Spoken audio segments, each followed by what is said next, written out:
In fact, I went to my group on Facebook. We have about 25,000 women on there. And I asked them, are you struggling with loneliness or unhappiness during the holidays because of traditions that aren't being observed anymore? And I could not believe the amount of people who responded. There were so many women who, even though they might have plans, some of them are getting together with their families, they're just feeling some kind of way, because let's face it, the holidays are different.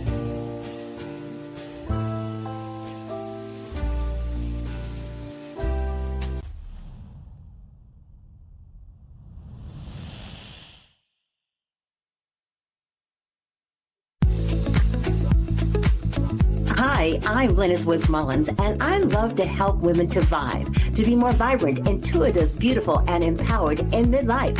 So come on, let's vibe.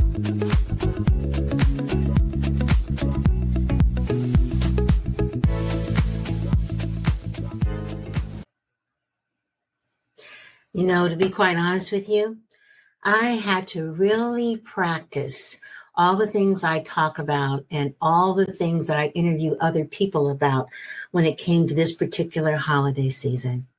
This has been an unusual time, and very rarely do I come on the podcast and just talk without a guest, but I wanted to share with you some things I've been thinking about in terms of this particular holiday season, but also what the holidays are like for us as we begin to age.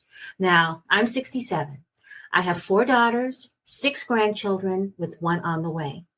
And for the first time since the first one has on the earth, 40 years, I will be without any children and no grandchildren for the holidays.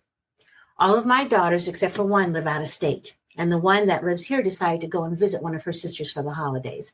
And I applaud that, because they have their own lives and things that they need to be doing. And I don't want to get in the way of that. But I got to tell you, I was feeling some kind of way. The pity party extraordinaire to optimum was where I was at. So much to the point where in the middle of the day, I just said, screw it, and went to bed. I just didn't want to be awake. I just wanted to go to sleep. And when I woke up, I wish I could tell you that I felt refreshed. I wish I could tell you that everything was okay after that. No, it wasn't. I was still upset. So I'm thinking to myself, okay, I can't help my clients this way. I can't help myself this way. I definitely don't want to hear from my husband about this, because he's going to try to figure out how to fix it. And you know how that is when your husbands or your significant others, whatever they are, they want to just make you feel better. And lots of times what they do makes you feel worse. So I didn't want to go to him. And I didn't feel comfortable calling any of my girlfriends either. They've got their own thing going on. And I started thinking about, you know what? I wonder if I'm the only one that feels like this. And I don't think so. In fact, I went to my group on Facebook. We have about 25,000 women on there. And I asked them, are you struggling with loneliness or unhappiness during the holidays because of traditions that aren't being observed anymore? And I could not believe the amount of people who responded. There were so many women who, even though they might have plans, some of them are getting together with their families, they're just feeling some kind of way, because let's face it, the holidays are different than they used to be. When we were all wide-eyed and bushy-tailed and naive in so many ways before life started happening, it's changed. And I guess that's just a part of the circle of things. Or is it really? Is it an opportunity maybe for us to take a look at our mindset and see what we can do to begin to change it? Because, you know, sometimes we can get pretty stuck in a mindset and not necessarily think that the mindset is a problem. But sometimes it is, especially for certain times of the year. I think that in order to maintain a positive outlook or mindset, sometimes it takes a little work. It doesn't always come naturally. I think it's very human to focus on what's not working, you know, to focus on all the bad things that are happening. And that's what happened to me. I was just focusing on all the stuff. My kids aren't going to be here. Maybe I shouldn't get a tree. No one to give gifts to. They've forgotten about me. Blah, blah, blah, blah, blah. All this, you know, pity party, negative mindset stuff. And what happens when you're like that, it just keeps spiraling down into this rabbit hole to the point where it's kind of hard to pull yourself out of it. But thank goodness I have some tools. And the next day, after I went to bed early that day, I got up determined to first take a look at my mindset. So first of all, I want to talk about, okay, what is the meaning of the season for me? What does it mean to me now? And, Christmas has always meant, because I'm a Christian, the birth of Jesus Christ. It's always meant that for me, and always meant an opportunity for me to show love to my family and my friends and just to have a joyful time. So, okay, my kids aren't here with me, but I still have my husband that I can share wonderful times with. And there is Zoom. So I'll definitely see all of my babies over the holiday season. And it's also a peaceful time. I mean, I'm going to go ahead and get a tree and decorate it and maybe put a few of the decorations up that I used to when the kids were here, but make it maybe more of a personal and romantic feel for my husband and I. I also decided, as part of my mindset, that I would start focusing on what I'm grateful for instead of focusing on all the things that aren't happening. I decided to, shift my focus from being stressed out and sad to being abundant and grateful. So I started, thinking in those veins. And one of the affirmations I used was, I am energized, joyful, and fully present this holiday season. And I thought, well, that sounds kind of hokey, but I'm going to say it anyway, because what you focus on, what you think about, what you ponder on truly does come to pass. It really does. It starts happening. And so I started focusing on that. And then I said, you know what? Let me write out how I want my Christmas to be, even though my kids aren't going to be here and I'm just going to be, hanging out with my husband and everything. And so I did. I wrote it out in detail, not just what I wanted to do, but how I wanted to feel. I wanted to feel joy. I wanted to feel love. I wanted to feel peace. I wanted to feel gratitude. I wanted to feel fun. I wanted to feel relaxed. And I wanted to be in the environment of my home where I'm eating my favorite foods. I'm going to forget about, what's healthy for one day. Come on, I can do that. I'm going to eat my favorite foods. I'm going to watch the movies that I haven't had a chance to watch. My husband's probably watched them because he's fully retired, so he gets to do that kind of stuff during the day. But we're going to watch it together, a shared experience. I'm going to begin to start setting up my home and office for 2025. It's just something that I normally do, right after Christmas, but why not do it on Christmas Day? If the weather holds up, I'm definitely going on a nice walk with my husband. I'm going to probably get a chance to read some of the books I haven't been reading. And as I'm writing these things out, what I would like to do and how I would like it to look, I began to feel like, wow, this is something I can look forward to. I also put down that, I very rarely cook on Christmas Day. Our big holiday dinner is always on Thanksgiving. On Christmas, we have Christmas breakfast. So I'm going to cook a special Christmas breakfast with the things that normally we do not cook when we have a large crowd. This is going to be my husband and I, so I'm going to probably cook crab and lobster. Going to have champagne. For dinner, I'm going to do something creative. I don't know what, maybe a new recipe that my husband and I can cook together for our Christmas dinner. And maybe have some intimate moments with my husband on Christmas, which never happens. Really beginning to change things around and to look at things in a different way for my Christmas Day. And then I started thinking about, okay, what other things can I do to energize my spirit, to get myself thinking a little bit more positively? What other holistic things do I need to be taking a look at? And you'll be surprised at some of the things I came up with. First of all, I have increased my water. Drinking water during the winter months is harder for me, because it is cold and I don't feel like drinking cold water.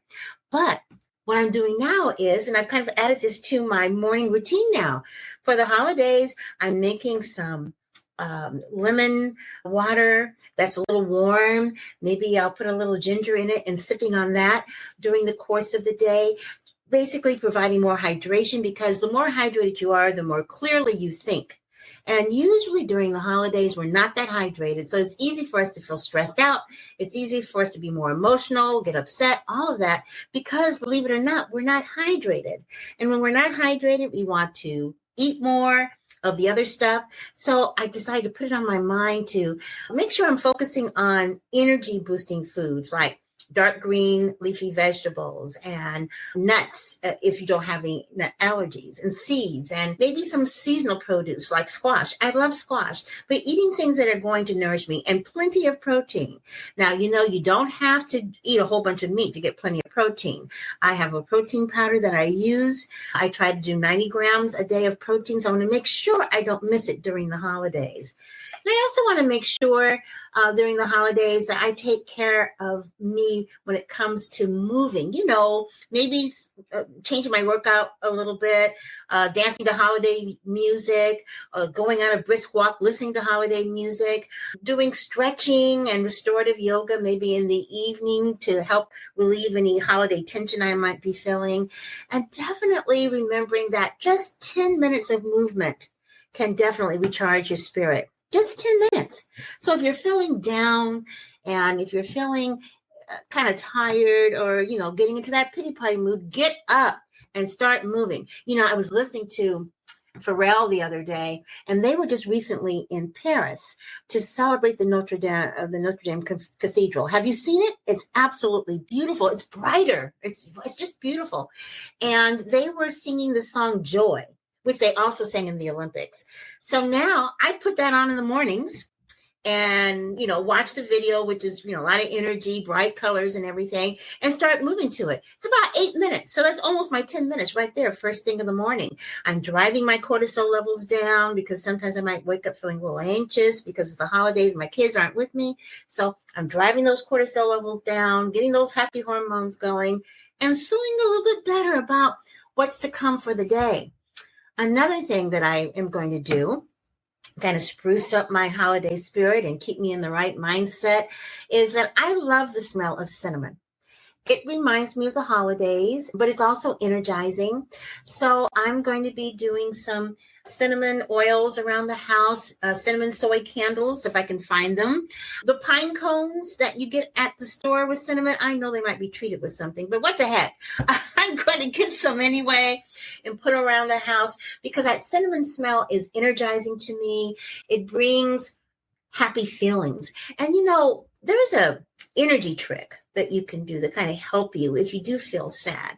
And that is to go ahead and allow yourself to reflect on a time during the holidays where you felt a lot of joy. Remember what was going on. Remember what you felt, what you did, and then bring that feeling from the past into the present. It really does work, and you find yourself beginning to feel better.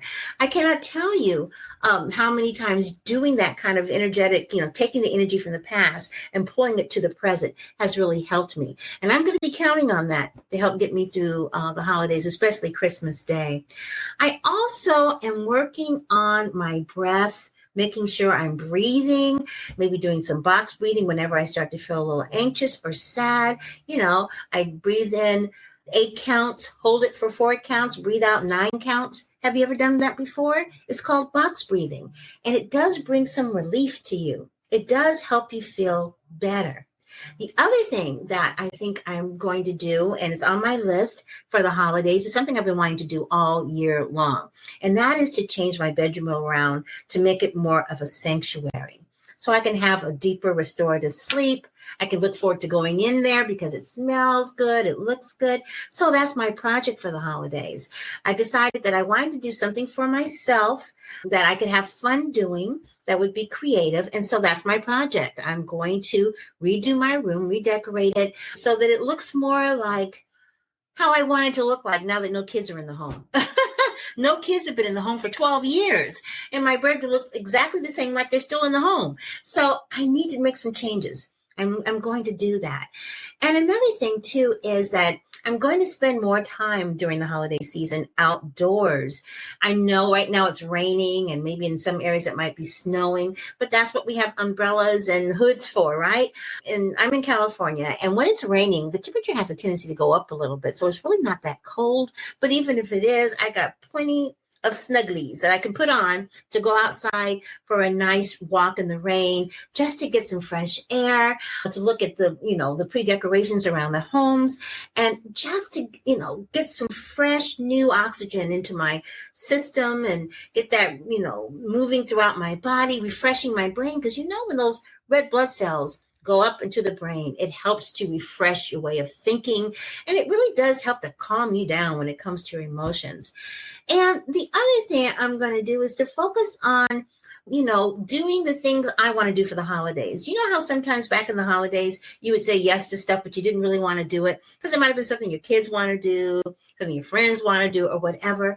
Well, this holiday season, since I really do have the time, I am going to find the things that my husband and I want to do that we haven't done before, that we kind of put off doing because we're always doing other things during the holidays. I don't know what that is, but I'm going to figure it out and do it because I am working on setting some new traditions. And I guess that's really what it's all about.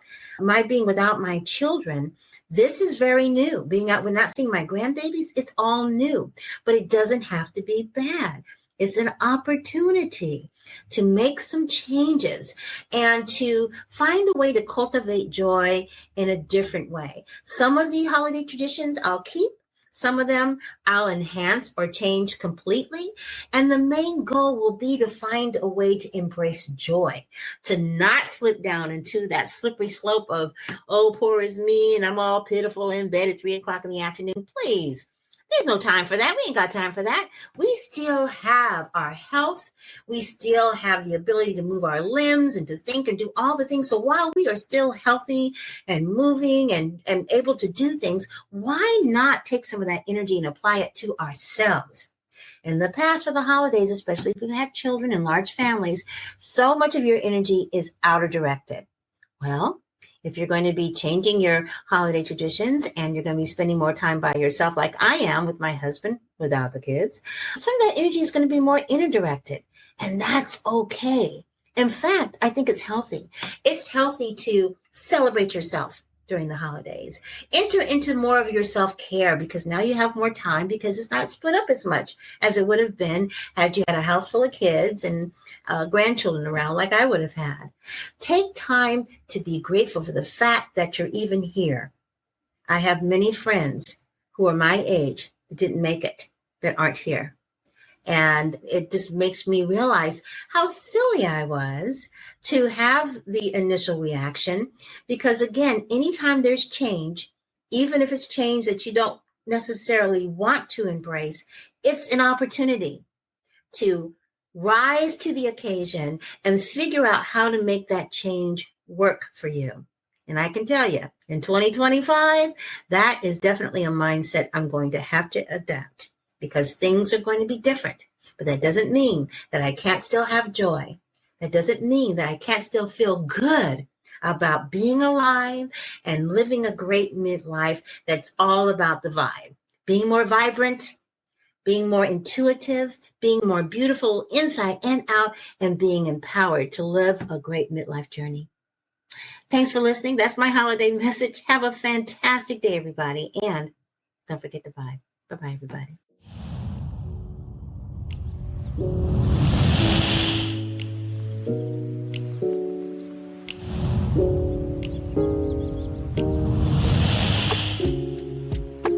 Thanks for listening to the V.I.B.E Living Podcast. And don't forget to subscribe, like, and comment, and share this podcast. Have a fantastic day, and don't forget to vibe. Bye-bye, everybody.